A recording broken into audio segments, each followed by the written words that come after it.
أين الذين تتجافى جنوبهم عن المضاجع يدعون ربهم خوفا وطمعا പാതിരാത്രി എഴുന്നേറ്റ് നിസ്കരിച്ച പാവങ്ങളെവിടെ? സഹോദരാ, ദുനിയാവിൽ നാം അവർക്കൊരു സ്ഥാനമാനം നൽകിയിട്ടുണ്ടായിരുന്നില്ല, ആദരവ് നൽകിയിട്ടുണ്ടായിരുന്നില്ല, ആരും അവരെ പരിഗണിച്ചിരുന്നില്ല. അതേ സമയത്തേതാ കിടുകിടെ വിറക്കുന്ന മരുങ്കോച്ചുന്ന തണുപ്പിൽ പാതിരാത്രി പടച്ച റബ്ബിനെ പേടിച്ച് റബ്ബിന്റെ അനുഗ്രഹങ്ങൾ പ്രതീക്ഷിച്ച് റബ്ബിന്റെ ശിക്ഷയെ ഭയപ്പെട്ട് എഴുന്നേറ്റ് നിസ്കരിച്ച ചെറുപ്പക്കാരുണ്ട്, പ്രായമുള്ളവരുണ്ട്, ഉമ്മമാരുണ്ട്. അവരൊക്കെ അർശിന്റെ ഭാഗത്തേക്ക് കുതികുതിക്കുന്നു. ഹിസാബ് കൂടാതെ സ്വർഗത്തിലെത്തുന്നു, വിചാരണ കൂടാതെ പടച്ച റബ്ബിന്റെ ഹിസാബ് കൂടാതെ സ്വർഗത്തിലെത്താൻ പറ്റുന്ന വലിയ ഒരു ഇബാദത്താണ് രാത്രിയിലെ നിസ്കാരം. രാത്രി തഹജ്ജുദ് നിസ്കരിക്കുന്ന ആളുകൾക്ക് പടച്ച റബ്ബ് ഹിസാബില്ലാതെ സ്വർഗപ്രവേശനം നൽകുന്നു.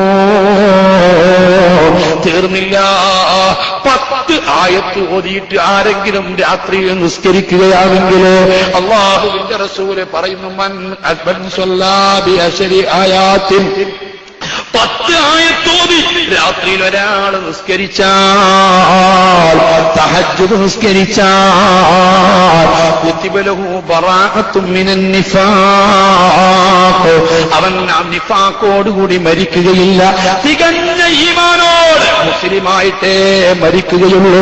മുസ്ലിമായി മരിച്ചാൽ മുസ്ലിമീങ്ങൾക്ക് അല്ലാഹു പാപങ്ങൾ പൊറുത്തു കൊടുക്കുന്നു. മുസ്ലിമീങ്ങൾക്ക് അല്ലാഹു തആല ജീവിതത്തിൽ ചെയ്ത സൽക്കർമ്മങ്ങൾക്ക് പ്രതിഫലം നൽകുന്നു. ജീവിച്ചിരിക്കുന്ന മുസ്ലിമീങ്ങളെ പ്രാർത്ഥന അവർക്ക് ലഭിച്ചുകൊണ്ടിരിക്കുന്നു. അതിന് മുഴുവനും ആവശ്യമാണ് മുസ്ലിമായിട്ട് മരിക്കുക. മുസ്ലിമായി മരിച്ചു കിട്ടാൻ ഉറപ്പായ കാര്യമാണ് രാത്രിയിൽ 10 ആയത്ത് ഓതിയിട്ട് തഹജ്ജുദ് നിസ്കരിക്കുക. 7 ആയത്ത് ഫാത്തിഹ സൂറത്തിലുണ്ട്, 3 ആയത്ത് ഒരു ഇന്നാഴ്ത്തീനാക്ക സൂറത്ത് ഓതിയാൽ അത് നമുക്ക് സാധിക്കുന്ന കാര്യമാണ്. അതുകൂടി ഞാൻ ഒരൊറ്റ കാര്യം കൂടി അതിന്റെ ഹദീസിന്റെ ഒരു ബാക്കി ഭാഗം കൂടി പറയുന്നു. അതേ സമയത്ത് 100 ആയത്ത് ഓതിയിട്ട് രാത്രി ഒരാൾക്ക് നിസ്കരിക്കാൻ കഴിഞ്ഞാൽ, 100 ആയത്ത് ഓതി രാത്രി ഒരാൾക്ക് തഹജ്ജുദ് നിസ്കരിക്കാൻ കഴിഞ്ഞാൽ, ബഹുമാനപ്പെട്ട സുലൈമാൻ നബി റളിയല്ലാഹു അൻഹു തിബിയാനൊക്കെ പറയുന്നത് കാണാം, ഒറ്റ റക്അത്തിൽ ഖത്ം മുഴുവൻ ഖുർആൻ മുഴുവനും ഓതി തീർത്ത ആളുകൾ ധാരാളമുണ്ട്. അതിൽപ്പെട്ട ആളാണ് ഉസ്മാൻ ഇബ്നു അഫ്ഫാൻ, ഉബയ്യ് ഇബ്നു കഅബ് റളിയല്ലാഹു അൻഹു. അവരൊക്കെ ഒറ്റ റക്അത്തിൽ ഖുർആൻ മുഴുവനും ഓതി തീർത്ത മഹാന്മാരാണ്. അതേ സമയത്ത് 100 ആയത്ത് ഓതി നിസ്കരിക്കാൻ കഴിഞ്ഞാൽ യാസീൻ സൂറത്ത് അറിയാത്ത ആളുകൾ ഉണ്ടാവില്ല, യാസീൻ അറിയാത്ത സഹോദരിമാരുണ്ടാവില്ല. 1-ാമത്തെ റക്അത്തിൽ ഫാത്തിഹ സൂറത്തോതി, അതിനുശേഷം യാസീൻ സൂറത്തോതി. 83 ആയത്ത് യാസീൻ സൂറത്തിലുണ്ട്, 90 ആയത്തായില്ലേ.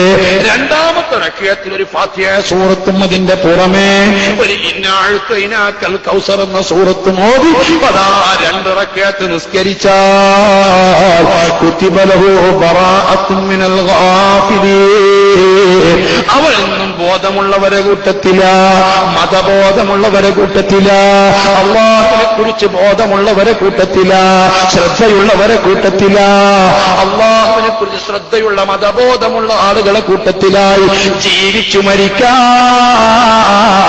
ഒരു മനുഷ്യൻ ചെയ്യേണ്ടത് 100 ആയത്ത് ഓതി നിസ്കരിക്കുക, യാസീൻ ഓതി നിസ്കരിക്കുക. ഉമ്മമാരെ, സഹോദരന്മാരെ, അത്താഴത്തിന് വേണ്ടിയിട്ട് അരമണിക്കൂർ മുമ്പ് നമ്മൾ എഴുന്നേൽക്കുമല്ലോ. അത്താഴത്തിന് എഴുന്നേൽക്കുന്ന സമയത്ത് ഒരു 10 മിനിറ്റ് കൂടി മുമ്പ് എഴുന്നേറ്റാൽ അത്താഴത്തിന് വേണ്ടി ശരിക്കും മുഖം കഴുകുമല്ലോ, ബ്രഷ് ചെയ്യുമല്ലോ. കൂട്ടത്തിൽ ഒരു കുറ്റം തീർന്ന വുദുവെടുത്താളാ, ഒരു പരിപൂർണമായ വുദുവെടുത്താളാ, വുദുവെടുത്തിട്ട് 2 റക്അത്ത് നിസ്കരിച്ചാളാ, നിസ്കരിക്കുമ്പോ ഈ പറഞ്ഞ യാസീൻ ഓതിക്കാളാ.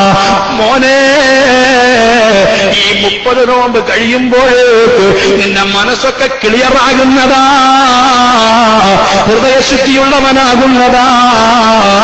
നിനക്ക് വല്ലാത്ത അല്ലാഹു തആലയെ കുറിച്ചുള്ള ബോധം നിന്റെ മനസ്സിൽ വരുന്നതാ. ചെയ്തുകൂടെ?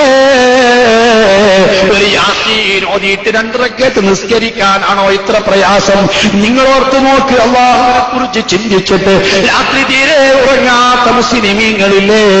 കഴിഞ്ഞുപോയവരങ്ങനെയല്ലേ? രാത്രിയിലാണല്ലോ ഏറ്റവും കൂടുതൽ പ്രാർത്ഥിക്കാൻ നല്ല സമയം. നിങ്ങൾ ഓർത്തു നോക്ക്, അല്ലാഹു സുബ്ഹാനഹു വ തആലയുടെ ജമാൽ പ്രകടമാകുന്ന സമയമാണ് രാത്രി, റബ്ബിന്റെ ജലാല് പ്രകടമാകുന്ന സമയമാണ് പകല്. അതുകൊണ്ട് ആ പകലുള്ള നിസ്കാരമൊക്കെ പതുക്കെ ഓതുന്നത്. അല്ലാഹുവിന്റെ ഗൗരവം പ്രകടിപ്പിക്കുന്ന സമയമാണ് പകൽ സമയം.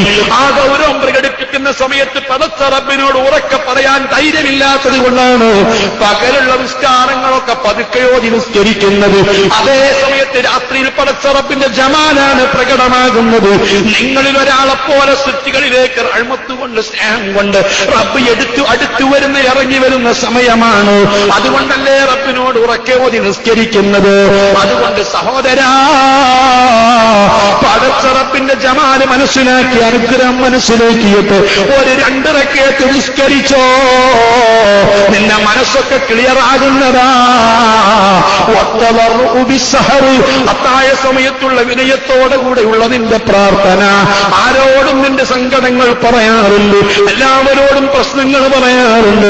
നിന്നെ സൃഷ്ടിച്ച മഹാനായ റബ്ബുൽ ഇസ്സത്ത് നിന്റെ കാര്യങ്ങൾക്ക് ഉത്തരം ചെയ്യാൻ വേണ്ടി, പ്രാർത്ഥനയ്ക്ക് ഉത്തരം ചെയ്യുന്നതിന് വേണ്ടി, നിന്റെ പ്രാർത്ഥനകൾ കേട്ട് സ്വീകരിക്കുന്നതിന് വേണ്ടി പ്രത്യേകം താല്പര്യത്തോടെ കാത്തിരിക്കുന്ന സമയമാ. അതുകൊണ്ട് പാതിരാക്കെഴുന്നേറ്റ് 2 റക്അത്ത് നിസ്കരിച്ച് ദുആ ചെയ്തോ. സൽജനങ്ങളോടൊന്നിച്ച്, മുഅ്മിനീങ്ങളോടൊന്നിച്ച്, നല്ലവരോടൊന്നിച്ച്, സാലിഹീങ്ങളോട് കൂടെ ഇരിക്കുക.